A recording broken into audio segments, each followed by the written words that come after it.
أعوذ بالله من الشيطان الرجيم. بسم الله الرحمن الرحيم. يا أيها المدثر قم فأنذر وربك فكبر وثيابك فطهر والرجز فاهجر ولا تمنن تستكثر ولربك فاصبر فإذا نقر في الناقور فذلك يومئذ يوم عسير على الكافرين غير يسير. ذرني ومن خلقت وحيدا وجعلت له مالا ممدودا وبنين شهودا ومهدت له تمهيدا ثم يطمع أن أزيد كلا إنه كان لآياتنا عنيدا سأرهقه صعودا إنه فكر وقدر فقتل كيف قدر ثم قتل كيف قدر ثم نظر ثم عبس وبسر ثم أدبر واستكبر فقال إن هذا إلا سحر يؤثر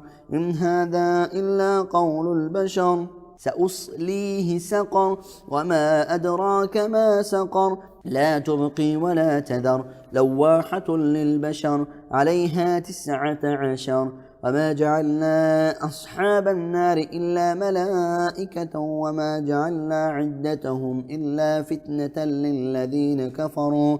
ليستيقن الذين أوتوا الكتاب ويزداد الذين آمنوا إيمانا ولا يرتاب الذين أوتوا الكتاب والمؤمنون وليقول الذين في قلوبهم مرض والكافرون ماذا أراد الله بهذا مثلا كذلك يضل الله من يشاء ويهدي من يشاء وما يعلم جنود ربك إلا هو وما هي إلا ذكرى للبشر كلا والقمر والليل إذ أدبر والصبح إذا أسفر إنها لإحدى للكبر نذيرا للبشر لمن شاء منكم أن يتقدم أو يتأخر كل نفس بما كسبت رهينة إلا أصحاب اليمين في جنات يتساءلون عن المجرمين ما سلككم في سقر قالوا لم نك من المصلين ولم نك نطعم المسكين وكنا نخوض مع الخائضين وكنا نكذب بيوم الدين حتى أتانا اليقين فما تنفعهم شفاعة الشافعين فما لهم عن التذكرة معرضين كأنهم حمر مستنفرة فرت من قسورة بل يريد كل امرئ منهم أن يؤتى صحفا منشرة